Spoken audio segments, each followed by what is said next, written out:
Il est physiothérapeute de formation. Il a rejoint le département de physiothérapie de l'Université de l'Alberta en tant que professeur associé. Il s'est également taillé une place à titre de chercheur clinicien au sein du groupe de recherche en réadaptation sur la scoliose du Glen Rose Hospital d'Edmonton. Il est actuellement superviseur d'étudiants gradués de la Faculté de médecine et en réhabilitation de l'Université d'Alberta. Ses travaux de recherche en cours portent sur les exercices de la méthode Schrott, les mesures de topographie de surface du tronc pour la scoliose, les asymétries musculaires et la rigidité de la colonne scoliotique, ainsi que la relation entre la douleur lombaire et les exercices avec mouvements répétitifs, pour en nommer que quelques-uns. Tout récemment, d'ailleurs en 2016, il a été nommé président pour le compte de la prestigieuse SOSORT. Je vous rappelle qu'il s'agit de la société de la, Scientific Society on Scoliosis Orthopedic and Rehabilitation Treatment. Aujourd'hui, notre conférencier nous entretiendra sur la méthode d'exercice spécifique Schrott, ses fondements et ses résultats cliniques. Finalement, à titre d'information, nous vous prions de réserver vos interventions ou vos questions à la fin de la conférence, à moins d'avis contraire de notre conférencier. Nous sommes maintenant prêts à accueillir chaleureusement notre conférencier de marque, le professeur Éric Parent.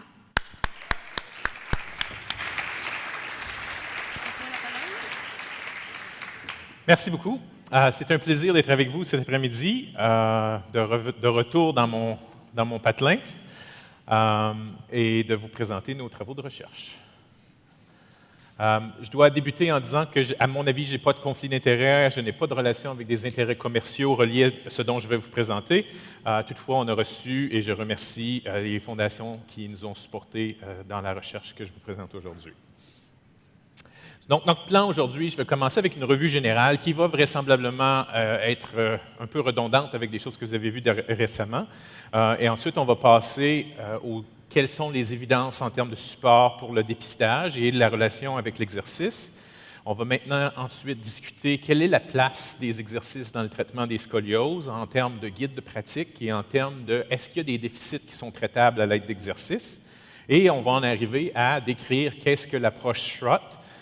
Est-ce que la correction 3D, qui en théorie, ce qu'on demande aux patients, est possible? Et on va en arriver à décrire quels sont les résultats cliniques de cette approche-là lorsqu'on l'utilise avec des patients avec scoliose idiopathique. Je vais toucher rapidement à ce qu'on a appris jusqu'à maintenant sur l'effet des exercices pour la scoliose adulte. Et le temps nous le permettant, je vais discuter aussi de certaines recommandations auxquelles on est arrivé en termes de nos travaux sur différentes mesures de posture et différentes mesures de la qualité de vie chez les patients avec scoliose. Alors, on se lance. La scoliose idiopathique de l'adolescent, la définition que moi j'adopte, c'est que c'est une courbure latérale de la colonne de plus de 10 degrés, mais en fait, c'est vraiment une déformation en 3D qui sera vraiment l'objectif de notre traitement à l'aide d'exercice. Alors, comment on en arrive à détecter la scoliose? Je revois ça ici parce que c'est essentiel à la prescription d'exercice. Alors, quels sont les signes qu'on observe chez un patient qui a une double courbure? On va observer des gibbosités, soit thoraciques, soit lombaires, dépendamment où sont les convexités. On va remarquer souvent un déplacement latéral du cou par rapport aux hanches, déviation latérale de C7. On va remarquer des asymétries de taille. On voit qu'il y a un angle ouvert ici du côté gauche par rapport au côté droit qui est aigu. Et on a souvent une hanche qui est plus, je vais l'appeler protubérante, qu'on observe une déviation de la posture des hanches. Donc, ce sont des signes qui nous indiquent qu'il y a probablement une scoliose détectable. On observe aussi une asymétrie de la hauteur des épaules. Si on veut continuer avec un dépistage un peu plus systématique, on pourrait faire notre test de flexion antérieure de Adam. Et puis là, cette fois-ci, on demande aux patients de se placer les pieds à la largeur des épaules, de joindre les mains ensemble, de garder les bras bien droits et de continuer à se pencher jusqu'à ce que les mains soient cachées derrière les genoux. Et puis, on va observer le profil. Alors, si on observe ce patient-ci qui ferait la flexion antérieure, vous observez une élévation dans la région thoracique à ce niveau-là. Et au niveau lombaire, on a aussi une protubérance bien détectable qui a été mesurée dans ce cas-ci avec un scoliomètre à 9 degrés élévation à droite thoracique qui est à 17 degrés, très notable au point de vue lombaire. OK? Non, on est arrivé à ces mesures de déviation en rotation durant le test d'Adam à l'aide d'un scoliomètre. Vous n'avez pas tous accès à un scoliomètre tel qu'illustré dans le milieu en bas ici, qui a vraiment le trou pour les épineuses. Par contre, il y a différentes choses que vous pouvez faire pour mesurer de façon rigoureuse avec un scoliomètre dans votre pratique, soit sur votre appareil intelligent. Et ce qu'on recommande, et ça a été démontré fidèle, c'est de placer les 2 pouces en dessous de l'appareil, de faire le 0 sur une surface plate et ensuite de glisser les pouces sur le dos du patient et ça vous donne une mesure qui est pratiquement aussi fidèle que celle avec le scoliomètre. Par contre, si vous voulez être plus rigoureux, vous pourrez soit vous procurer une enveloppe qui permet d'utiliser votre smartphone avec un espace pour les épineuses ou tout simplement vous acheter un scoliomètre. Si vous obtenez une lecture qui est de plus de 5 ou 6 degrés de déviation d'un côté ou de l'autre, référez pour un suivi radiographique ou prenez la radio vous-même et vérifiez que vous avez vraiment une scoliose notable et on en fera le suivi selon les guides de pratique qu'on va décrire plus tard. Afin de déterminer si vous avez vraiment une scoliose idiopathique, qui sera le type de patient que vous voulez gérer ensuite à l'aide d'exercices, il y a certains critères structuraux qu'on vous recommande de vérifier. Alors, du test d'Adam, on note une rotation du torse. Alors, ce sera un premier critère à détecter avant d'arriver à la conclusion que c'est une scoliose notable et non pas une attitude scoliotique. Ensuite, mesurer l'angle de Cobb sur vos radiographies et un angle de plus de 10 degrés est un critère minimum pour arriver au diagnostic. Et ensuite, est-ce qu'il y a vraiment une rotation qui est visible sur la radiographie en notant où sont les pédicules et on observe un pédicule plus près de la bordure latérale de la vertèbre dans le cas d'une rotation vertébrale. L'angle Cobb, je ne vous apprends pas comment le mesurer. Vous identifiez vos vertèbres limites les plus inclinées et vous mesurez l'angle entre les deux. Et on va classifier les scolioses en fonction de où se trouve la vertèbre apicale, c'est-à-dire la vertèbre la plus déviée de la colonne. Et ce sera utile aussi dans le langage entre les thérapeutes qui prévoient un plan d'exercice pour communiquer comment on s'y prend. Les vertèbres limites, ce sont celles qui sont les plus inclinées et on suggère de prendre la plaque supérieure de la vertèbre supérieure et la plaque vertébrale inférieure de la vertèbre inférieure pour mesurer notre angle. Et puis, la vertèbre apicale, par définition, c'est souvent celle qui a le plus de rotation et celle qui est la plus déviée latéralement. Et on utilise ça pour nommer nos courbures. Jusqu'à maintenant, je vous ai surtout parlé de ce que le patient voit de dos. Okay? Mais si on demande au patient, est-ce que la scoliose vous dérange? Et là, on doit se demander, qu'est-ce que le patient voit dans le miroir? Alors, si on observe le patient que je présente ici, qu'est-ce que le patient peut voir? Est-ce qu'il peut voir la protubérance lombaire et sa gibbosité thoracique? Pas du tout. Par contre, ils peuvent observer que les angles de taille sont asymétriques, ils peuvent observer qu'il y a une protubérance ventrale et ils peuvent observer qu'il y a une protubérance de la hanche. OK? Alors, on fait un petit quiz. Où se trouve ici la protubérance de la hanche? Est-ce qu'il est du côté droit ou du côté gauche du patient? Levez la main droite ou la main gauche si vous la voyez d'un côté ou de l'autre. OK? Je suis d'accord avec vous. C'est une hanche qui apparaît prominente du côté droit. Où se trouve la protubérance ventrale? Et ici, je donne un indice. Ce qu'on observe, c'est où sont les côtes qui sont plus saillantes de façon antérieure chez le patient. Est-ce que c'est du côté gauche ou du côté droit? C'est correct? Côté gauche. Okay? Ce sera des indices qu'on va utiliser avec le patient pour faire la correction de la posture. Le pourquoi que les côtes sont proéminentes antérieurement, c'est à cause de la rotation associée à la scoliose. Alors qu'on a une gibbosité à droite, une courbure convexe à droite, souvent ce qui s'est produit, c'est que les vertèbres se sont tournées vers la droite en région thoracique et par conséquent, ce qu'on observe, c'est que les côtes du côté gauche sont devenues saillantes antérieurement. Les patients vont parfois aussi nous parler que leur sein gauche est plus proéminent que le sein droit. Et l'angle ouvert de la taille, quel est l'angle le plus ouvert ici, à gauche ou à droite? À gauche. Okay. Parfait. Donc, jusqu'à ce qu'on ait observé la posture du patient, on peut faire des prédictions sur quelle est l'apparence radiographique du patient. Dans ce cas-ci, c'était un patient qui avait 3 courbures. Elles ne sont pas très, très grandes. Toutefois, la courbure lombaire mesure quand même 35 degrés. Donc, c'est quelqu'un avec qui on voudrait bien travailler pour prévenir davantage de progression. Et déjà, aussi, on avait seulement regardé à la radiographie, on aurait pu prédire où se trouve la protubérance de hanche, où est-ce qu'on prévoit aussi que le patient aura une imbalance frontale de la position de C7 relativement à S1. Donc, on peut utiliser les radiographies pour commencer à se faire une idée du traitement postural qu'on va planifier avec notre patient. Non. Le type de patient qu'on a discuté jusqu'à maintenant, c'est un patient qui avait une double courbure. Par contre, ce ne sont pas toutes les scolioses qui se présentent comme ça. On présente ici un autre cas, et puis je vous demande cette fois-ci, où est la posture de C7 par rapport au bassin? Est-ce que la C7 s'est déplacée à gauche ou à droite? On va continuer avec nos votes. Oui, la main droite. De quel côté est le déplacement thoracique? La cage thoracique s'est aussi déplacée du côté droit dans ce cas-ci. Est-ce qu'on note une protubérance lombaire? Mais certainement pas de l'ampleur de celle qu'on avait vue chez le premier patient. Ici, au niveau lombaire, il ne se passe pas grand-chose. Et est-ce qu'il y a une asymétrie de taille? Malgré tout, il y a une asymétrie de taille et on voit un angle ouvert, surtout du côté gauche. Okay? Combien de courbures prédirait-on en voyant une posture comme celle-là? Okay, pensez-y.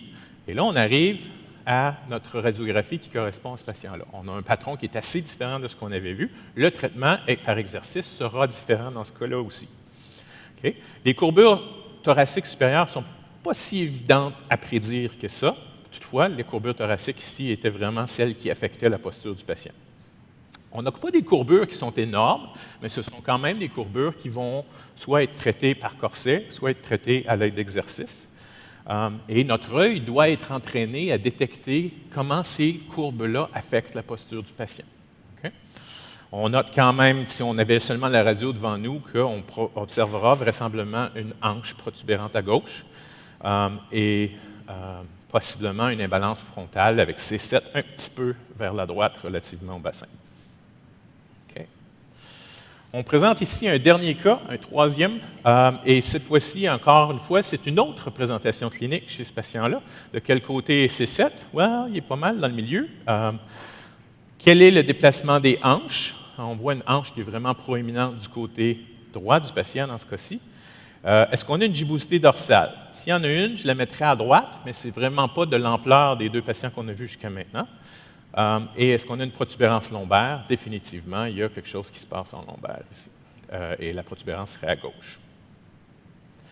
L'angle ouvert est à gauche. Et combien prédirait-on de courbure chez ce patient-là? Pensez-y. Surtout, ce qu'on a observé, c'est des changements en lombaire au point de vue de la posture. Et la même chose sur la radiographie, on a surtout une courbure thoraco-lombaire dans ce cas-ci. 19 degrés, encore une fois, minime. Notre œil a été bon à noter des changements dans ce cas-ci, mais c'est quand même quelque chose qu'on doit être capable de détecter cliniquement. Okay. Ce que je voulais passer comme message en vous présentant ces trois cas-là, c'est qu'il nous faudra une approche d'exercice qui sera adaptée au patron des trois patients et même d'autres types de courbures qui se présenteront en vous. Il faudra cibler différents problèmes posturaux qui sont associés aux différents patrons de courbure. Okay. Alors là, en faisant tout ça, on a développé notre capacité à noter les signes cliniques de la scoliose et où en est-on avec le support pour le dépistage? Je voulais faire un petit point là-dessus parce que jusqu'aux années 70 au Canada, on avait un programme de dépistage. Il avait été aboli à ce moment-là. Ça avait été recommandé jusqu'aux années 90 aux États-Unis. Ça avait été aboli à ce moment-là. Et c'était dû au rapport de la US Representative Task Force qui avait recommandé contre les services de dépistage pour la scoliose.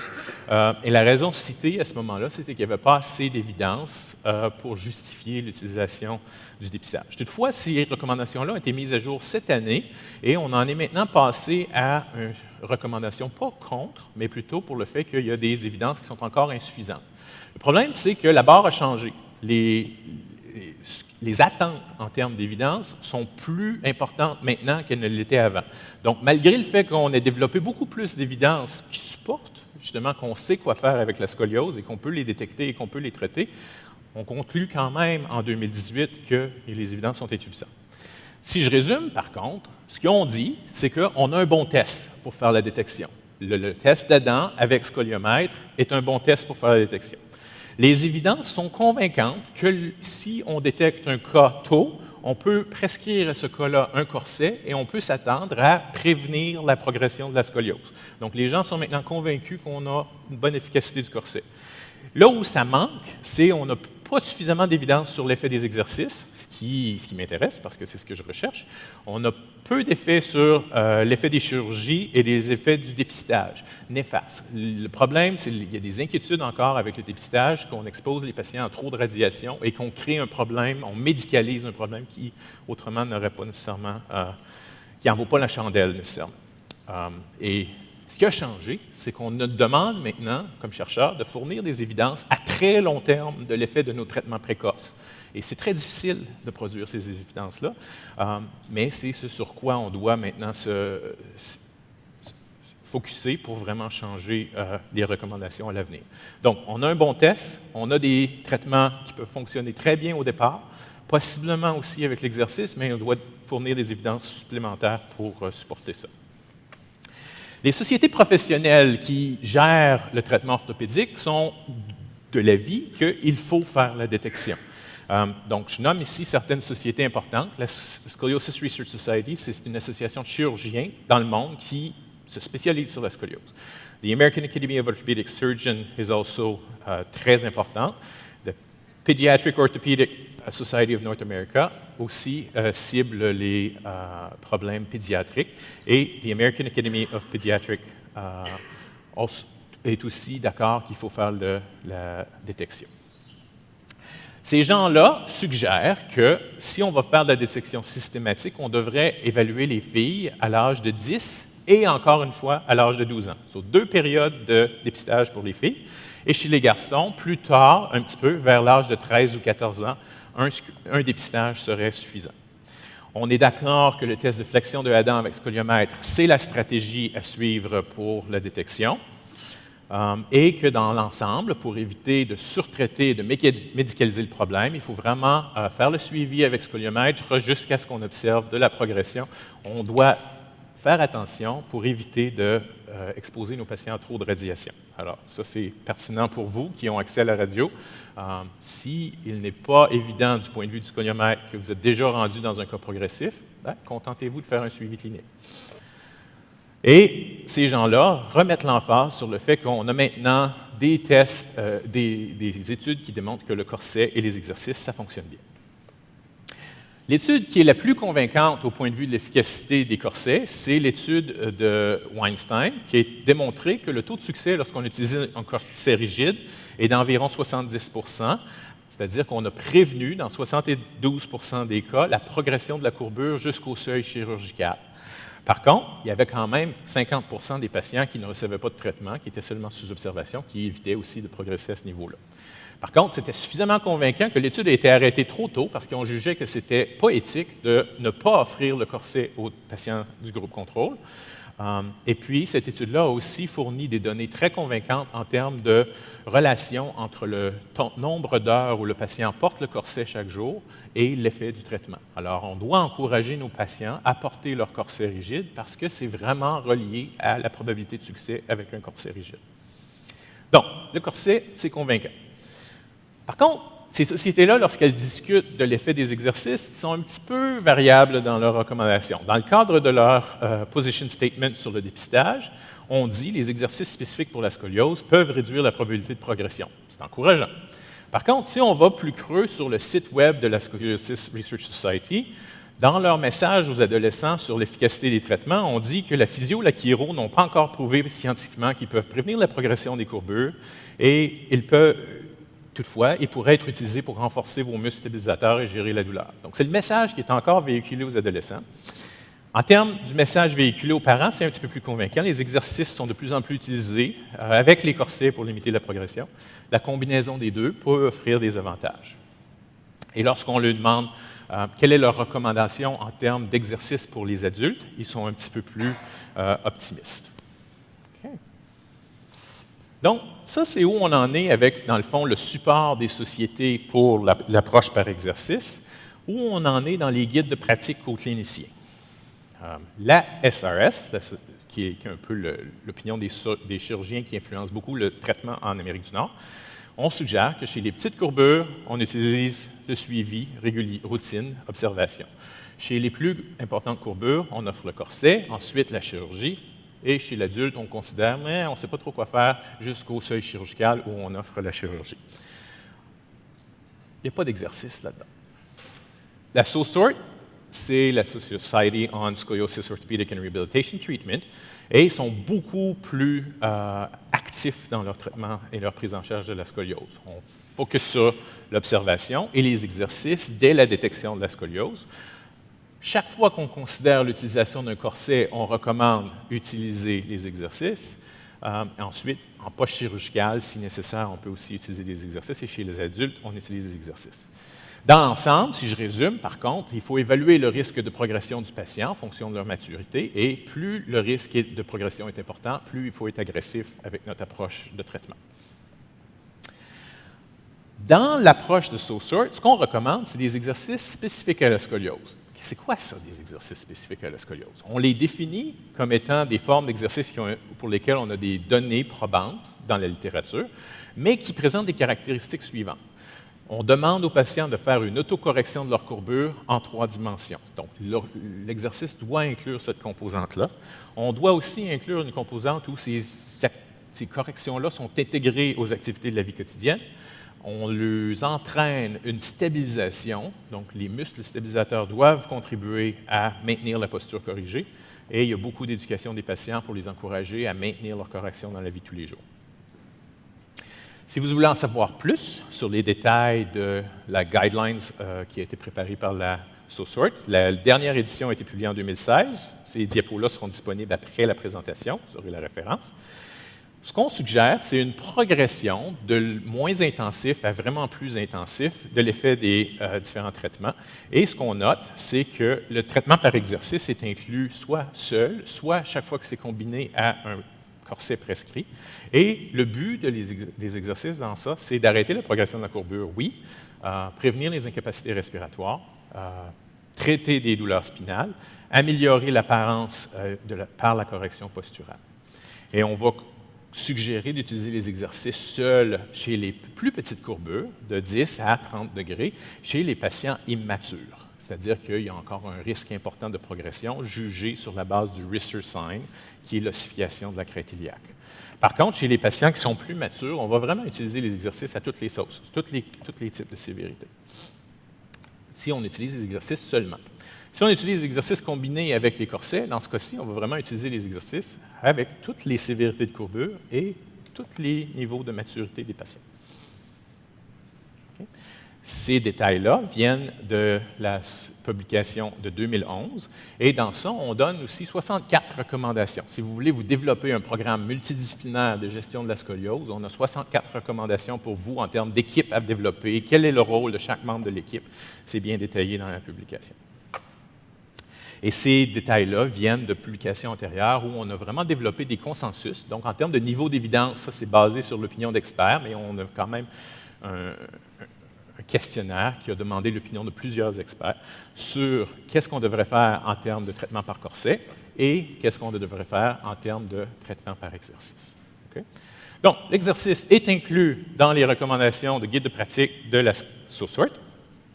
Et puis maintenant, nous, quand on s'est embarqué dans notre projet d'évaluer l'effet d'exercice en scoliose, je me suis d'abord posé la question, est-ce qu'il y a des déficits présents chez les gens qui ont la scoliose qui sont traitables à l'aide d'une approche par exercice?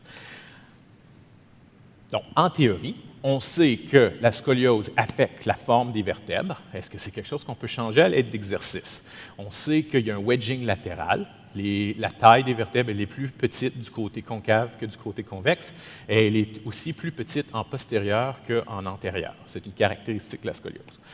On a un modèle théorique, mais aussi expérimental chez l'animal, qui démontre qu'il y a une relation entre la biomécanique, l'effet de la gravité et la croissance, qui suggère qu'on aurait peut-être une option avec les exercices de changer la taille des vertèbres, de moduler la croissance. Donc, ce qu'on sait, c'est que du côté d'un os qui est comprimé, on sait qu'il croît plus lentement. La croissance est plus lente.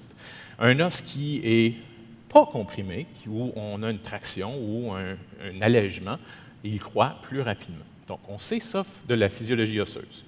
Avec la courbure scoliotique, ce qu'on sait, c'est que du côté concave, il y a une augmentation de la charge, du côté convexe, il y a une décharge.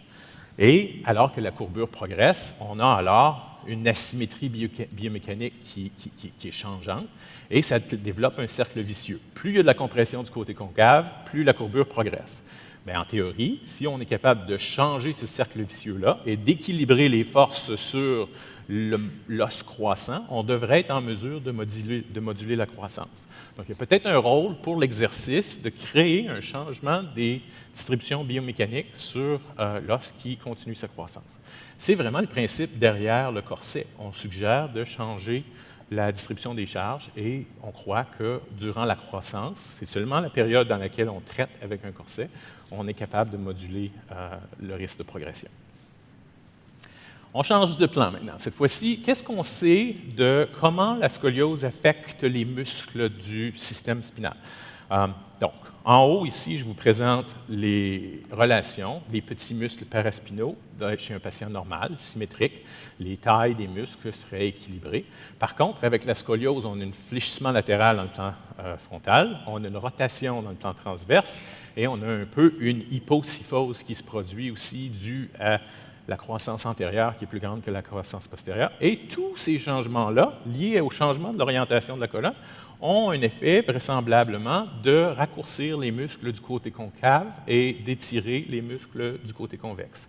Donc, ça pourrait affecter la relation tension-longueur et ce serait peut-être des choses qu'on pourrait changer avec nos exercices. On est en théorie jusqu'ici.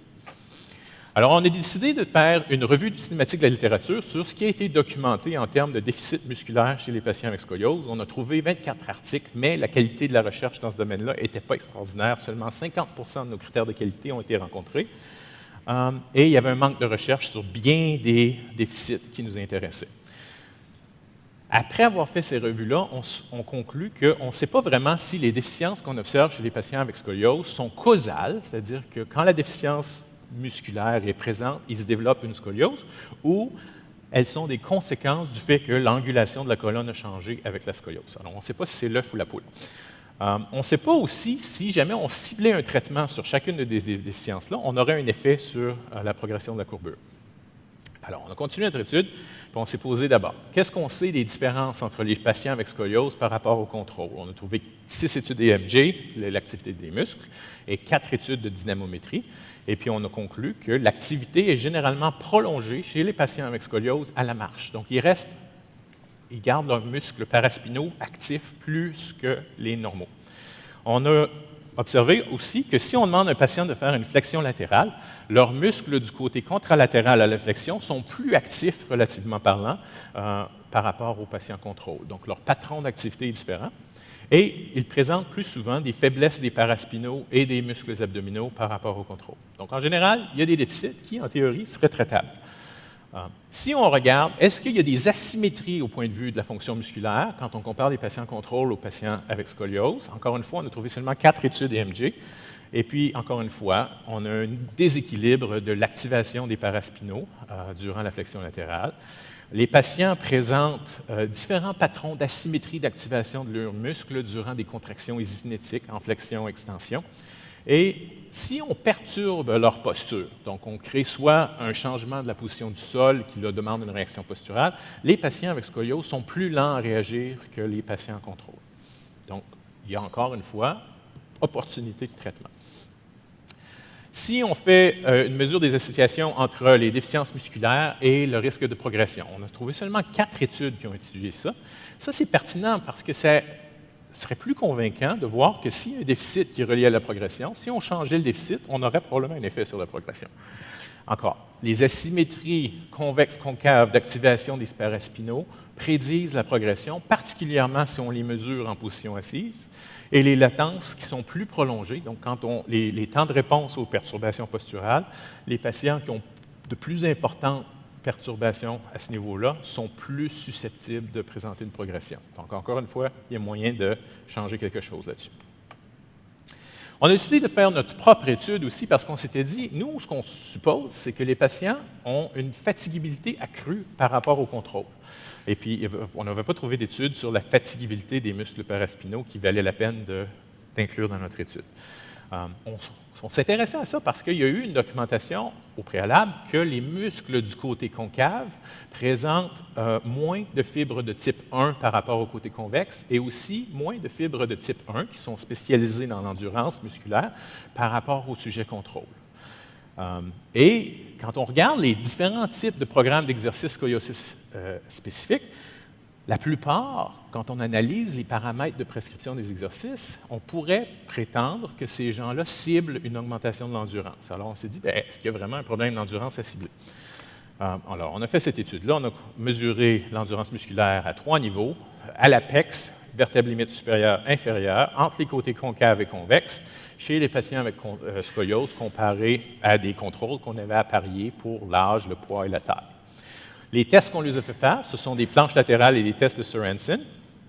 Ce sont des patients qu'on serait susceptible de voir en clinique avec des problèmes qui requièrent des traitements par exercice. On a placé nos électrodes comme ça. La tâche de planche latérale, c'est une tâche qu'on a modifiée pour la rendre suffisamment facile pour des enfants de 10 ans de tolérer la tâche. On lui demandait de faire 3 essais, maintenir la tâche aussi longtemps que possible. Et pour le test de Sorensen, ce qu'on demande aux patients, c'est de maintenir cette tâche-là aussi longtemps que possible. La mesure qu'on a utilisée pour vérifier l'endurance musculaire, c'est la pente qui décrit la décroissance de la fréquence médiane du signal EMG, qui est un paramètre qui est suggéré pour représenter l'endurance musculaire. Ce qu'on a observé, c'est que la durée des planches latérales n'était pas différente entre les patients avec scoliose et appareillés, malgré que les moyennes étaient un petit peu plus faibles du côté des patients avec scoliose.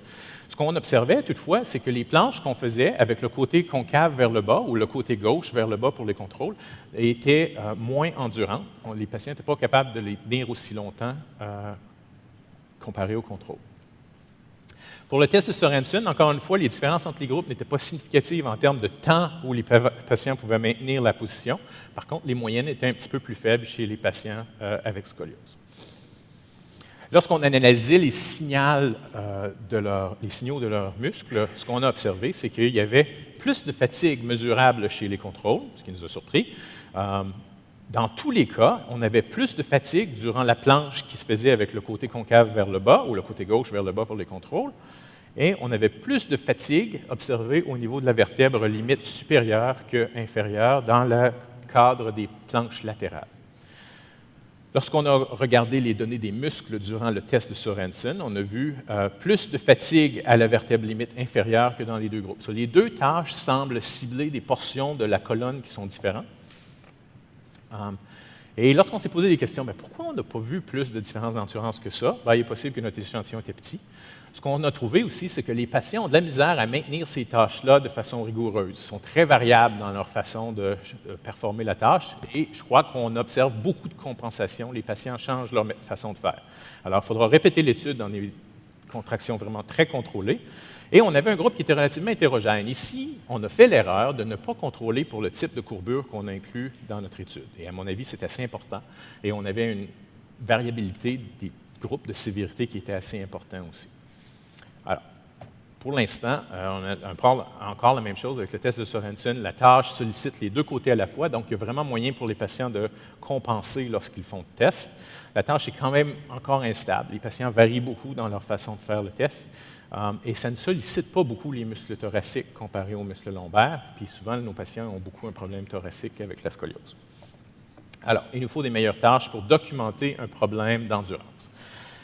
Si on se pose d'autres questions, alors c'est quoi les problèmes que présentent nos patients qui pourraient justifier d'utiliser les exercices? On peut dire qu'il y a des déficits de contrôle moteur. Dans notre revue de littérature, on avait remarqué que les temps de réaction aux perturbations posturales étaient différents. Il y a des gens, comme Martin Simoteau à Québec, et puis en collaboration avec des travaux ici, à l'UQTR, qui ont démontré un contrôle de l'intégration sensorielle de la posture durant des tâches qui requièrent des variations d'équilibre. Alors, il y a peut-être des problèmes de contrôle moteur à ce niveau-là. Et il y a certains gens qui ont décrit que l'idée qu'un patient se fait de c'est quoi la posture idéale est perturbée chez les gens avec scoliose. Alors, des fois, c'est plus une question de perception de où est la posture équilibrée, et puis ça serait peut-être une opportunité de traitement aussi avec une approche de contrôle moteur. Il y a beaucoup de variabilité en termes de jugement, est-ce que les patients avec scoliose sont hyper ou hypomobiles? Il y a beaucoup de gens qui ont décrit les patients avec scoliose idiopathique comme étant hypermobiles. Par contre, les chirurgiens nous disent que c'est très, très, très rigide et il y a un problème de rigidité. Alors, on a un peu les deux problèmes. En conclusion, ce qu'on arrive à dire, c'est qu'on a probablement un diagnostic hétérogène. La catégorie qu'on appelle scoliose idiopathique, elle est probablement formée d'un groupe de patients qui présentent différents problèmes. Ils ont tous le même symptôme, une scoliose, mais ils présentent différents problèmes qui pourraient être ciblés à l'aide d'exercices de façon différente. Okay? Alors, on a du travail à faire pour vraiment démontrer comment on s'y prend, puis chez qui ça marche. Okay.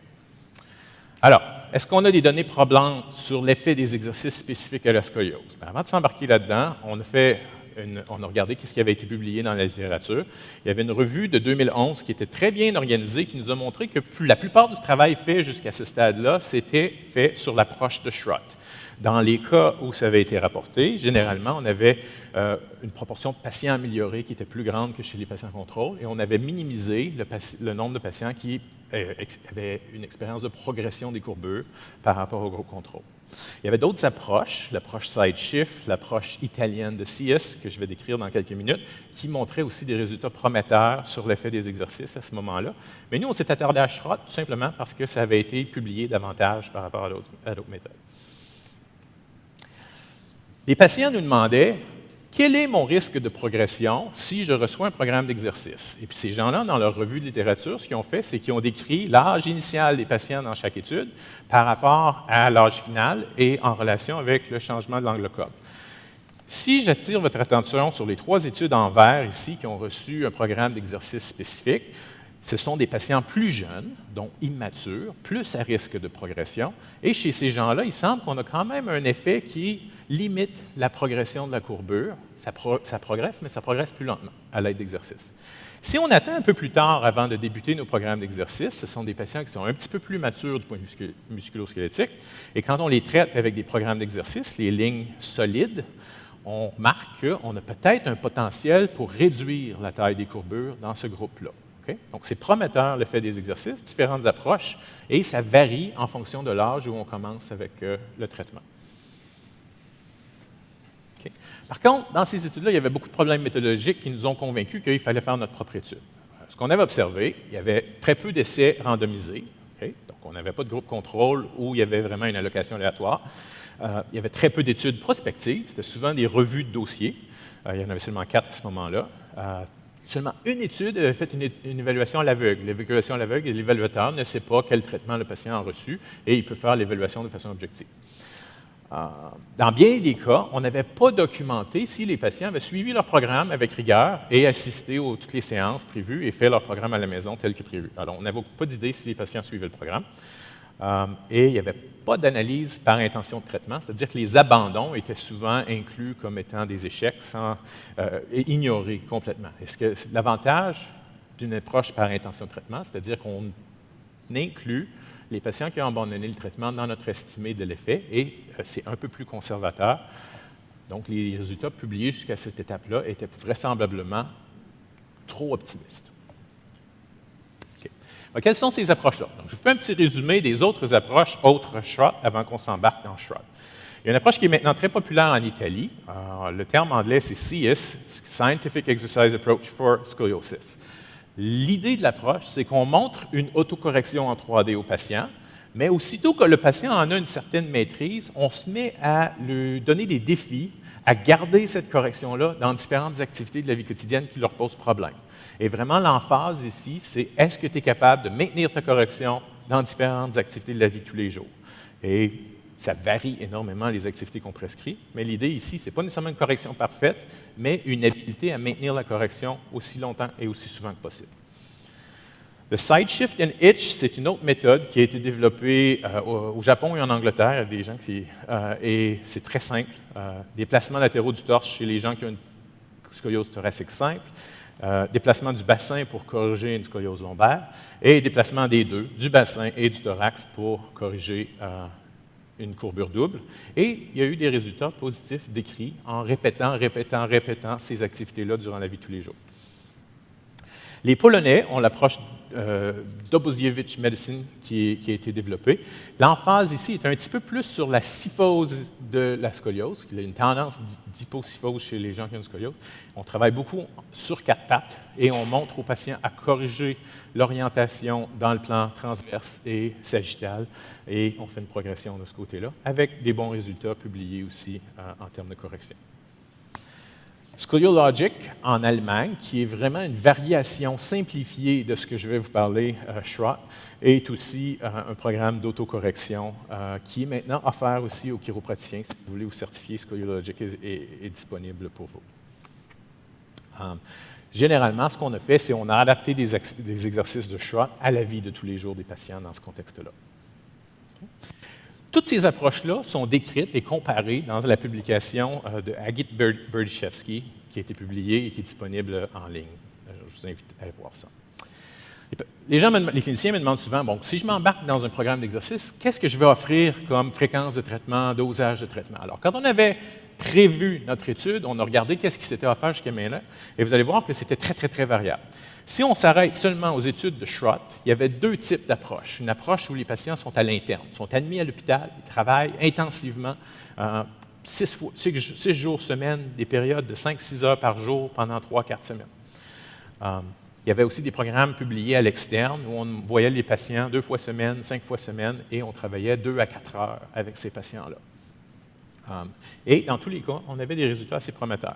Dans les autres études, ça variait. CIUS, c'est peut-être l'autre option qui est assez différente, où on voit les patients 1h30, mais à seulement tous les 2-3 mois, et puis on lui donne un programme à la maison à faire tous les jours, et on continue de faire ça jusqu'à maturité des patients. Donc, leur approche est très différente. On a beaucoup d'emphase sur le programme maison. Donc, c'était vraiment très, très, très variable, pas assez pour vraiment nous donner une indication de comment on devrait planifier notre étude. Alors, je vous décris dans quoi on s'est embarqué. On a fait une approche Schrott, et l'approche Schrott, c'est une progression d'exercices d'autocorrection. On commence souvent en position couchée pour vraiment, avec le support du sol, donner une idée au patient comment corriger sa courbure en 3D. Alors que le patient maîtrise de plus en plus la correction couchée, on passe à maintenir ces corrections-là en position assise, en position debout, et progressivement, on lui demande de faire des corrections dynamiques, transfert de la position debout à assis ou à marcher en maintenant leur correction. Okay? Le choix qu'on a fait, c'est de demander aux patients de faire 3 de ces exercices-là à tous les jours à la maison pendant environ 30 minutes, et on a demandé à les voir environ 1 fois par semaine pour une période de 6 mois, après quoi on espérait que les patients seraient indépendants et pourraient continuer avec leur programme d'exercice. Lorsqu'on utilise une approche Schrott, la première chose qu'on doit faire, c'est évaluer le patient et essayer de déterminer quel type de courbure il nous présente. Okay? Et dans la catégorisation de Schrott, il y a 4 types de courbures qui vont vraiment influencer le choix des exercices que vous faites et les autocorrections que vous enseignez aux patients. L'étudiante avec qui je travaillais à ce moment-là, Sanja Schreiber, a développé un algorithme pour classifier les patients, pour aider les cliniciens à faire l'analyse de la posture et à arriver à déterminer quelle catégorie les patients doivent être classifiés. Et on a démontré que des cliniciens bien entraînés sont capables de faire un examen clinique qui permet de classifier les patients sans même avoir accès aux radiographies. Donc, c'est quoi les corrections qu'on demande aux patients? On débute souvent à la base. Donc, si la scoliose a influencé la position du bassin, on va demander aux patients de centrer le bassin au niveau de la base de support et de normaliser la lordose. Ensuite, s'il y a un déplacement latéral, on a observé qu'il y avait des hanches protubérantes au départ, on va demander un déplacement latéral du bassin. On va ajuster la rotation du bassin, souvent alors que, mettons que j'ai une courbure simple, je m'attends à avoir une scoliose thoracique droite, avec la rotation du torse vers la droite. Souvent, ce qui arrive, c'est qu'il y a une compensation de la hanche complètement dans l'autre direction. La hanche s'est déplacée vers la gauche et elle s'est tournée vers la gauche aussi. Alors, on va ajuster la rotation si nécessaire. On va ajuster l'élévation. Souvent, ce qui se produit dans le cas de ma scoliose simple que je décris ici, c'est qu'on a l'impression que le bassin s'est aussi incliné. Alors, on va simplement demander un ajustement du bassin. Et dans tous les cas, l'étape suivante, c'est l'élongation du tronc pour donner de l'espace à faire la dérotation qui suivra. Si nécessaire, dans le cas de ma scoliose simple avec le déplacement thoracique à droite, je vais demander au patient de ramener l'apex vers la ligne médiane. C'est mon déplacement latéral. Et Si nécessaire, souvent en compensation, les épaules vont avoir changé de position. Si j'ai vraiment une convexité à droite, parfois mon épaule droite va avoir monté et elle va avoir souvent roulé vers l'antérieur. Alors, je vais utiliser un ajustement de la position du bloc des épaules dans ma prescription de l'autocorrection spécifique pour ce patient-là. Okay? Donc ça, ce sont des principes qu'on applique pratiquement à tous les exercices qui vont suivre. Okay? Donc, si je commence sur le ventre avec un patient avec dans ce cas-ci, là, je m'attaque cette fois-ci à des courbures doubles. Donc, on aurait du côté droit du patient une gibbosité, du côté gauche, une protubérance lombaire. On va commencer à ajuster le bassin, même chose, couché sur le ventre, on va quand même faire un ajustement du bassin. On va faire nos ajustements des apex vers la ligne médiane. Dans ce cas-ci, on a une courbure double, donc c'est plus complexe pour le patient de devoir déplacer les deux apex vers la ligne médiane. On lui demande toujours de faire une élongation et on ajuste toujours le bloc des épaules. Si je vous explique le principe d'utiliser les contractions des bras pour aider la correction des apex, on va s'attarder au bras droit dans ce cas-ci. Donc, quand on demande au patient de faire un déplacement latéral du bras droit, c'est comme une force qui donne un appui pour aider à faire le déplacement de l'apex thoracique vers la ligne médiane. À l'opposé, ce qu'on demande comme correction au bras gauche, ça permet de donner une contre-force pour la correction de l'apex vers la ligne médiane au niveau lombaire. Okay. On va aussi faire beaucoup d'utilisation de la respiration dans le contrôle de la correction pour l'exercice de Schrott. Donc, on a des zones concaves qui se sont affaissées et on va demander de diriger la respiration et durant une inspiration, d'étendre et d'ouvrir ces régions-là pour arriver à une meilleure correction. Okay. On a souvent débuté en position couchée sur le ventre. On réapplique les mêmes principes lors de la position couchée sur le côté. Donc, on place un positionnement passif au départ. Si nécessaire, on va donner des sacs de sable en position latérale et on va aider à faire des corrections. On va faire nos corrections au niveau des jambes. Alors, souvent, le bassin, dans le cadre d'une courbure lombaire gauche, est déplacé vers la droite. Alors, on va s'assurer que le bassin, on pousse la jambe distalement du côté droit.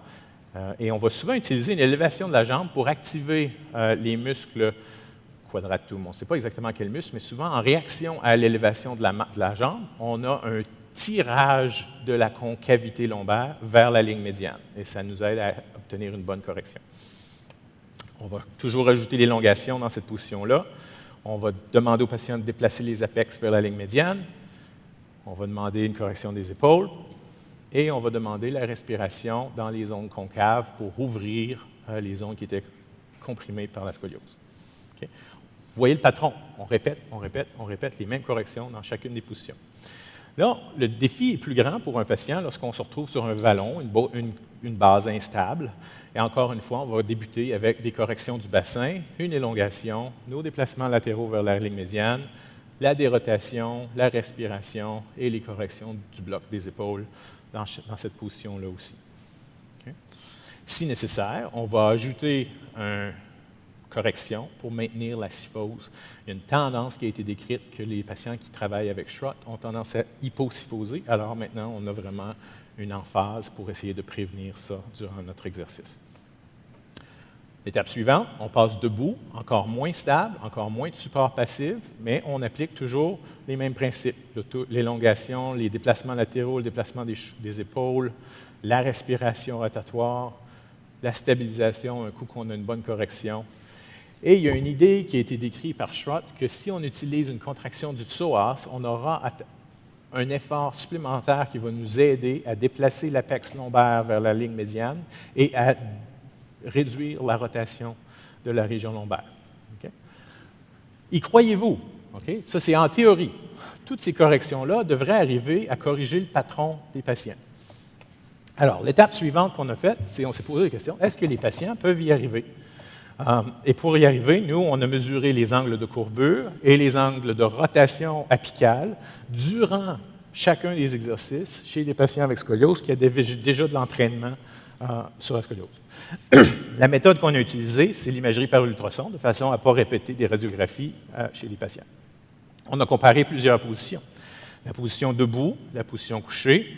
Dans la position couchée, on a comme décomposé la correction d'exercice pour arriver à comparer. Si on fait juste placer le patient en position corrigée à l'aide de support passif, quel est le niveau de correction? Et si on demande au patient de faire des corrections du tronc, quel est le niveau de correction? Et si on lui demande aussi de faire des corrections à l'aide des membres inférieurs, quel est le niveau de correction? On a fait la même progression en latéral, on a fait la même progression en assis et on a fait la même progression debout. Quel est le niveau de correction possible? Notre méthode de mesure, ce qu'on fait, c'est qu'on fait un ultrason qui suit la colonne du cou vers le bassin et ça nous donne une image comme celle-là. Bon, c'est pas évident. Ce qu'on est capable de repérer sur une image à ultrason comme ça, c'est où se trouvent les lames vertébrales. Et en ciblant le centre de chacune des lames vertébrales et en les collectant gauche à droite, on est capable de mesurer des angles qui ont été démontrés comme étant très, très, très représentatifs de ce qui se passe sur la radiographie. On peut mesurer les angles. On peut mesurer aussi les niveaux de rotation vertébrale. Cette fois-ci, on prend une image transverse et on trouve les lames vertébrales. Et l'orientation des lames vertébrales dans le plan transverse est une mesure de la rotation qui correspond à ce qu'on est capable d'obtenir sur les radiographies. Alors, ce qu'on a fait, c'est qu'on a comparé toutes ces positions-là. La position debout, comme on s'y attendait, à cause de l'effet de la gravité, c'est la position où on observe les plus importants angles thoraciques et lombaires. Ensuite, lorsqu'on change de position, simplement se coucher, simplement s'asseoir, ça réduit les angles déjà un petit peu. Par contre, lorsqu'on positionne le patient à l'aide de support selon notre théorie Schrott pour réduire les rotations, on arrive à un petit peu plus de réduction de leurs angles.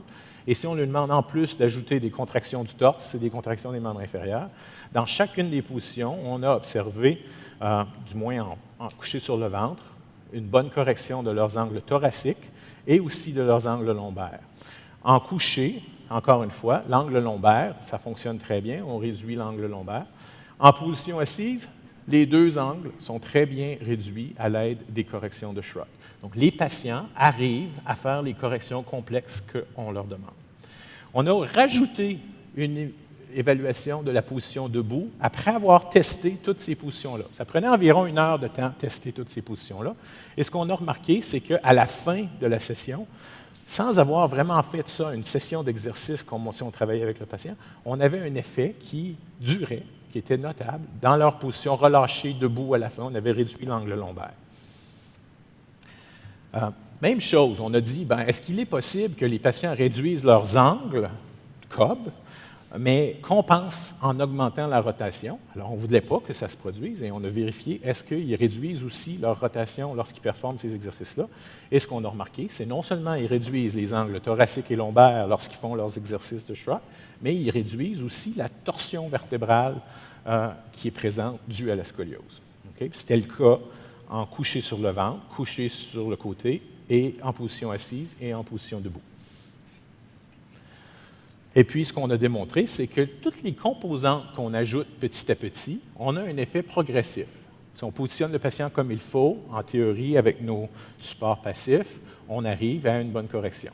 Si on ajoute la demande de correction active du tronc, on a une correction supplémentaire. Et si on demande aux patients d'utiliser leur membre inférieur pour avoir une correction, notre théorie qui disait on active des muscles qui ont un effet potentiel sur la colonne lombaire, on a observé que oui, en effet, ça produit les effets désirés sur la colonne lombaire, à la fois pour les courbures thoraciques et pour les angles de rotation vertébrale.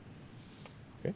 Alors, ça, c'est encourageant. Et puis, si on se pose la question, quel est l'exercice qui permet la meilleure correction des patients?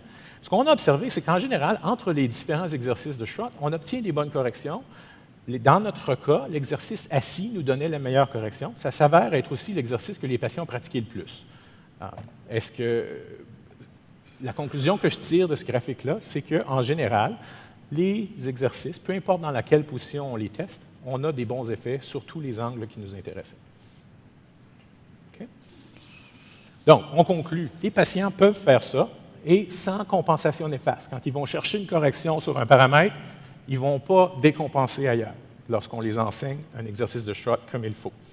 On a aussi été encouragé du fait qu'une courte séance de test aurait produit un effet qui était détectable à la fin de la session en position debout normale. Okay. Avant de m'embarquer dans le résumé des études, de l'étude sur l'effet clinique à plus long terme de l'exercice, je vais inviter, on a un patient avec nous, puis on va faire une démonstration de comment je enseignerais à un patient certains exercices. Alors, je vais inviter Roxane à venir nous rejoindre en avant. C'est again? Oui. Okay, je vais essayer de présenter ta radiographie pendant que tu te prépares. Je vais te demander de placer ta camisole en arrière. On l'avait refermée parce que quand c'est ouvert...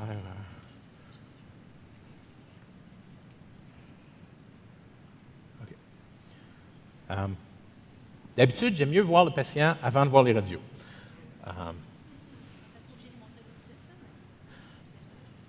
OK. Là, ici, on a l'inconvénient que ce sont des radios en 2 morceaux, mais ça va quand même vous donner une idée.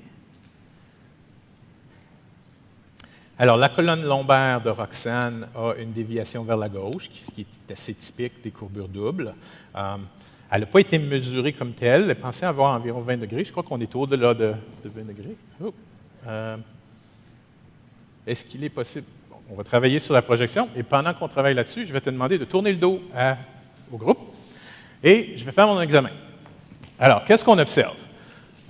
Est-ce qu'on a une asymétrie des épaules? Pas beaucoup. Est-ce qu'on a une déviation de la cage thoracique? Si oui, moi je dirais que c'est déplacé vers la droite. Est-ce qu'on a une déviation du bassin? On peut se fier aux angles de taille. On a un angle un peu plus aigu du côté droit, donc il y a vraisemblablement une concavité de ce côté-là, et fort probablement un déplacement des hanches du côté droit. C'est assez typique d'un patient avec courbure double, et c'est ce qu'on observe.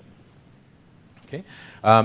Je vais te demander de te placer les pieds à la largeur des épaules. On va mettre les 2 mains ensemble et on va tranquillement se pencher vers l'avant comme ça. Okay. Tu l'as fait 2 fois plus vite que ce que je veux. Viens vers l'arrière. On commence avec le cou. Penche-toi tranquillement vers l'avant. Continue, continue, continue.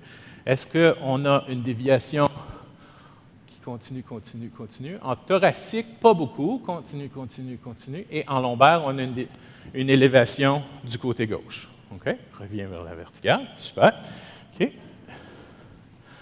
Alors, je vais te demander de t'asseoir sur le ballon ici.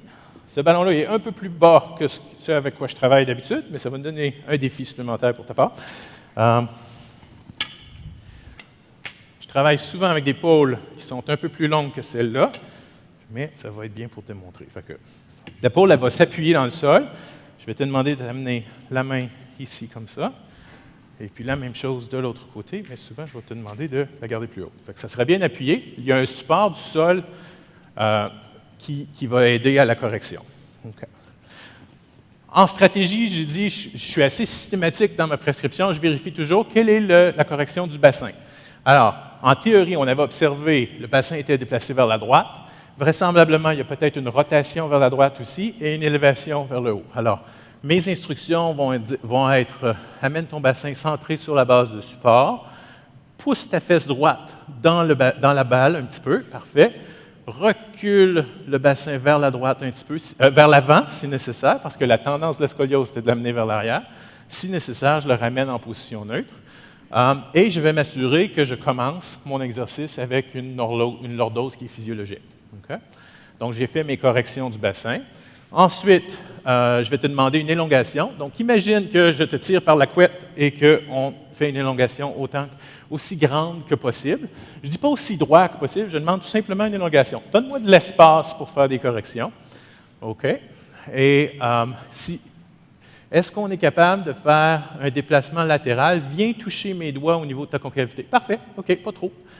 Parfait. Alors, très bien compris ici que il y avait un déplacement latéral de la convexité lombaire vers la ligne médiane, tout simplement en lui demandant de faire une correction vers la ligne médiane. Si je t'amène, alors maintiens cette correction-là ici, ne perds rien ici. Est-ce que tu es capable de pousser sur mes doigts en thoracique, vers la gauche? Good. Reviens. Parfait. Okay. Alors tout de suite, première fois, on a quand même observé un déplacement médian au niveau lombaire et un déplacement médian au niveau thoracique, ce qui n'est pas facile. Vous vous essayerez dans le miroir. Ensuite, je vais te demander, imagine ta ligne de soutien-gorge, pousse-la vers l'arrière. C'est parfait. Alors, je veux rétablir une syphose thoracique qui fait mon affaire. Okay? Alors qu'elle a fait son déplacement thoracique vers la ligne médiane, l'épaule gauche a voulu compenser. Alors là, je peux m'en occuper. Je vais m'assurer de maintenir un niveau égal des deux épaules. Parfait. Et si je travaillais plus fort avec elle, je lui demanderais de pousser le coude vers l'extérieur. Viens pousser sur mes doigts avec ton coude un petit peu. Parfait. Alors que tu pousses vers la ligne médiane ici. Parfait, parfait. Okay? Alors, pour aider le patient à vraiment ajouter les composantes d'autocorrection, j'ai différents cues qui peuvent m'aider à y arriver. Okay? La respiration, ce qui est très important en Schroth. J'ai vraisemblablement une concavité du côté thoracique gauche et une concavité en lombaire droit. Alors, on va faire une inspiration longue et lente. Alors que tu fais ton inspiration, imagine que chacune de tes côtes s'ouvre, s'élève vers le haut. Okay?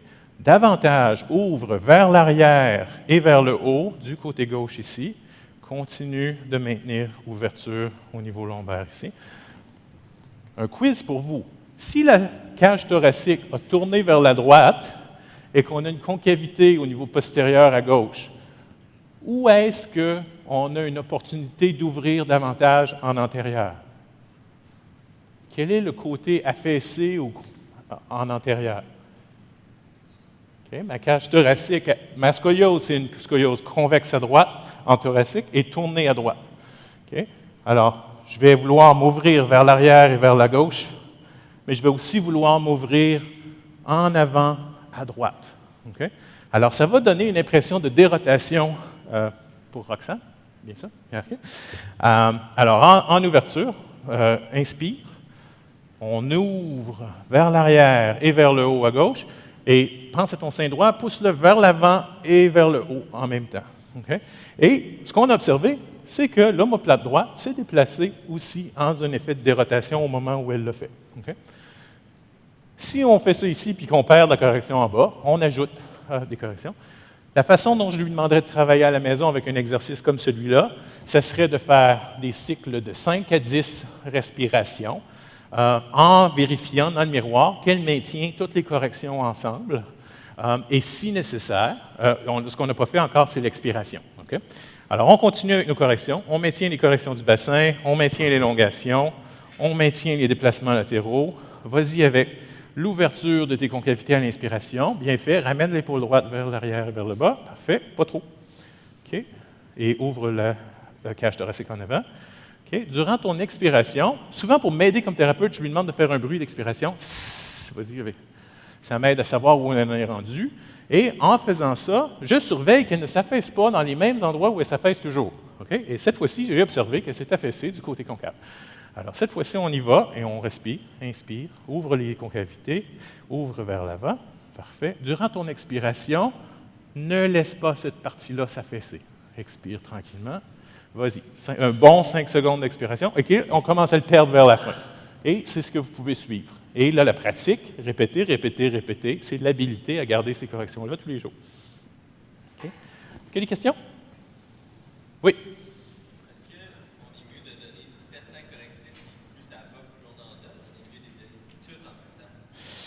Très bonne question. Les gens qui ont développé l'approche Schroth, ce ne sont pas des experts en contrôle moteur, c'est des gens qui avaient de l'expérience avec la scoliose, pas nécessairement de l'expérience en traitement contrôle moteur.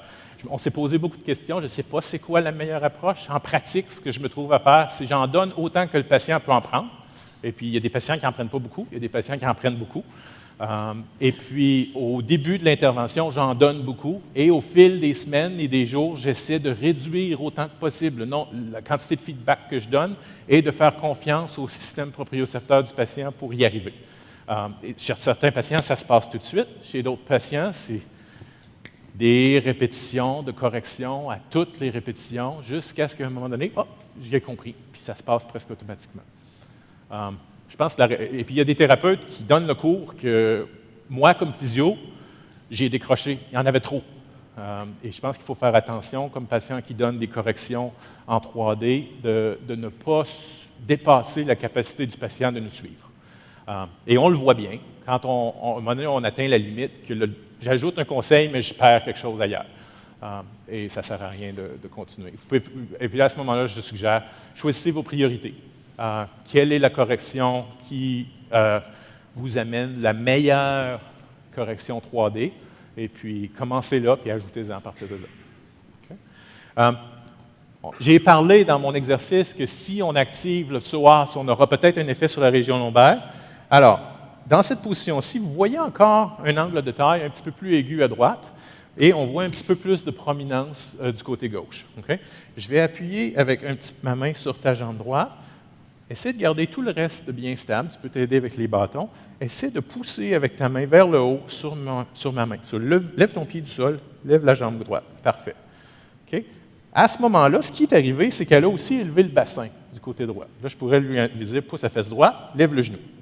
Et là, on a vraiment renversé l'angle lombaire. Elle a amené sa convexité du côté gauche. Okay? Est-ce qu'on a réussi à augmenter la dérotation? Je dirais que oui, un peu. Et puis ça, c'est l'idée de l'activation du psoas dans les exercices de shrug. Okay? On va déposer les bâtons. Lève-toi debout. Okay? Chez nous, on avait décidé de commencer à travailler avec l'exercice sur le ballon. Si le patient le maîtrisait, on continue à partir de là. Dans bien des cas, on doit commencer avec plus de support. Et puis, si je voulais travailler avec toi couché sur le ventre, on se pose la question. On va faire un petit quiz encore une fois. Montre ton dos. OK? La scoliose a créé une rotation lombaire vers la gauche. La scoliose a créé une rotation thoracique du côté droit vers l'arrière. Okay? Je vais aller me coucher sur le ventre. Si je veux donner un appui passif pour aider à réduire ces rotations-là, je vais utiliser un sac de sable pour positionner le patient, et puis je vais le mettre où en avant pour réduire la rotation thoracique. Okay? La scoliose a tourné le patient vers la droite. Si je le mets à gauche, la gravité va m'aider à corriger la rotation du patient. Okay? Alors, on va faire la même chose. On va mettre un sac juste en dessous de ton sein gauche. Et puis, parce qu'on a quelque chose en lombaire, on peut s'essayer de supporter la région lombaire et le bassin. Et puis, en lombaire, si je veux arriver à une correction, il n'y en aura pas beaucoup, là, parce que coucher sur le ventre, les abdominaux, ça se comprime. Mais je peux mettre un support en lombaire du côté droit pour aider à la gravité faire la dérotation. Alors, viens-toi comme ça. Oui, juste sous ton sein gauche avec celui-là. Parfait. Et les bras peuvent se placer dans la même position que tu les avais tout à l'heure. OK? Et puis ton front peut s'en aller directement vers le sol. OK? Alors, l'idée ici, et souvent ce qu'on demande aux patients, c'est de plier la jambe droite, comme ça, et on pourra avoir une flexion antérieure de la hanche pour arriver à activer le psoas, et puis encore une fois stimuler notre dérotation et notre déplacement latéral en lombaire. Okay? Je commence avec le bassin. Mon bassin est relativement bien centré, mais amène-le vers la gauche. Parfait. OK. Pousse ton genou vers l'arrière. Donc, on s'en va, un abaissement. Parfait. OK. Et élongation, aussi grande que possible. Parfait. Est-ce qu'on est capable de faire des déplacements latéraux? Donc, viens pousser mes doigts ici. Parfait. Viens pousser mes doigts ici. Parfait. Okay. Et là, on est prêt pour la respiration. On inspire dans nos zones concaves. Inspire. Très bien. Et maintiens cette ouverture-là durant ton expiration. Vas-y, vas-y, vas-y. Laisse-moi entendre ton expiration. Okay. Et durant l'expiration, tu peux ajouter pression vers le bas avec ton genou. Et je maintiens un œil sur ce qui se passe en lombaire. Super. Merci beaucoup. Okay? Donc, ça, c'est un peu mettre en pratique ce que je venais de décrire avec toutes mes flèches sur mes diapos. Des questions? Oui?